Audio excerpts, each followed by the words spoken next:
Breaking news. मारूफ इंसानी हकूक के कारकुन सैयद नौमान एडवोकेट की जानिब से ओवरसीज पाकिस्तानियों के लिए बड़ा ऐलान। तफसीलात के मुताबिक सैयद नौमान एडवोकेट, जो कि peace and justice human rights organization के बानी व सदर और IUDHR UN चैप्टर USA के रुकन हैं, ने इंसानी हकूक और इंसाफ की फराहमी के साथ साथ ओवरसीज पाकिस्तानियों के लिए भी अपनी खदमात का दायरा वसी कर दिया है।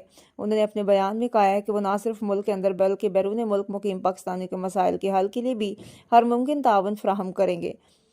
खुसूसन अगर किसी ओवरसीज पाकिस्तानी की ज़मीन पर कब्जा हो गया हो या ज़मीन व जायदाद से मुतल्लिक कोई कानूनी मसला दरपेश हो तो वो बिला झिझक राब्ता कर सकते हैं।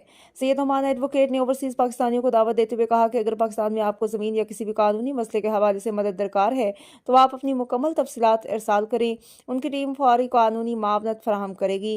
याद रहे कि सैयद नौमान एडवोकेट इससे कबल भी सैलाब मुतासरीन की इमदाद, शजरकारी मुहिम, माजूर अफराद में व्हील चेयर्स की फराहमी और ख़वातीन को मुफ्त कानूनी सहूलियात देने जैसे फलाही कामों में नुमाया किरदार अदा कर चुके हैं।